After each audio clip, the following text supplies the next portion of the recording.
Alors évidemment, impossible de passer à côté de cette hausse des prix alimentaires qui continue et malgré le panier anti-inflation, les courses coûtent, c'est une réalité, de plus en plus cher et particulièrement ces produits que nous, Français, on consomme le plus. Bonjour Laurie. Bonjour David. Bon, aujourd'hui, on va s'intéresser à un produit dont le prix s'est envolé, les œufs. Déjà, de combien exactement? Oui David, vous l'avez sûrement remarqué, tout comme la plupart des Français, la boîte d'œufs est de plus en plus chère. Selon le ministère de l'Agriculture, le coût de production a bondi de 53,6% sur un an au mois de mars. C'est 2 fois plus que le coût moyen sur 5 ans. Résultat, eh bien, vous l'avez dit, c'est le consommateur qui trinque en magasin. Et dans le détail, eh bien, les œufs de grandes marques ont augmenté de 18% sur un an, tandis que les œufs de premier prix ont vu leur prix bondir de 31%. Voilà, entre 20 et 30%. Pourquoi est-ce que les grandes surfaces nous pondent, pardon de le dire comme ça, des prix plus élevés? Eh bien, tout d'abord, les éleveurs ont fait face à une hausse générale des dépenses, notamment avec la flambée des coûts avec la flambée des prix de l'énergie. Mais la principale responsable, c'est la grippe aviaire, David. Rien qu'en 2022, les éleveurs ont dû abattre 22 millions de volailles et pas uniquement des poules.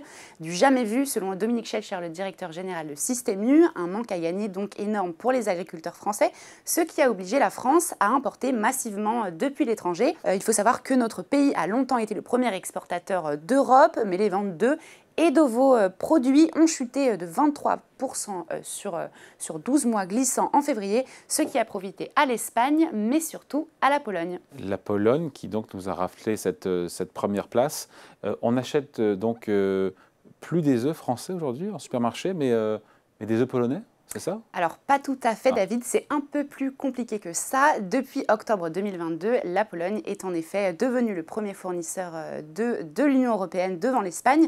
Mais il faut savoir que la France a augmenté ses achats de 422% en 2022 en provenance de Pologne. Et rien qu'entre octobre 2022 et mars 2023, nous avons importé plus de 14 000 tonnes d'œufs. Cependant, eh bien, vous ne retrouverez pas ces œufs dans les rayons de vos supermarchés, David. Seuls des œufs de production française sont proposés à l'achat dans nos supermarchés. Les œufs étrangers sont uniquement utilisés pour la production de produits à base d'œufs. Ok, compris. Est-ce qu'avec l'augmentation des prix, Laurie, est-ce que les Français, pour le coup, achètent moins d'œufs? Eh bien, il semblerait que l'œuf soit un produit anti-crise, car malgré l'inflation, ça reste toujours la protéine la moins chère. Du coup, selon Yves-Marie Baudet, le président du CNPO, le Comité national de la promotion de l'œuf, sa consommation est en progression en France. Une étude révèle même que les ventes d'œufs en magasin ont augmenté de 5,9% sur un an en début d'année. D'ailleurs, plus de 9 ménages sur 10 en achètent en France. Cependant, toutes les catégories n'évoluent pas de la même façon. L'œuf bio, par exemple, eh bien, il a beaucoup moins la cocotte ces derniers temps. Les Français préfèrent les œufs au sol ou encore les œufs en plein air. La cocotte. Bon, Voilà. est-ce que le gouvernement peut faire quelque chose pour freiner l'augmentation des prix, que ce soit d'ailleurs pour les œufs comme pour les autres produits qu'on consomme beaucoup? Eh bien, dans ce contexte d'inflation estimée à 16,5% sur un an selon l'INSEE, le gouvernement a décidé d'appeler les industriels à faire un effort en réduisant leurs marges. De plus, Emmanuel Macron a annoncé ce lundi que le trimestre anti-inflation pourra être prolongé au-delà du 15 juin. Pour rappel, les distributeurs français se sont engagés à baisser les prix d'une gamme de produits du quotidien. Ces produits sont identifiables grâce à un visuel trimestre anti-inflation bleu, blanc, rouge.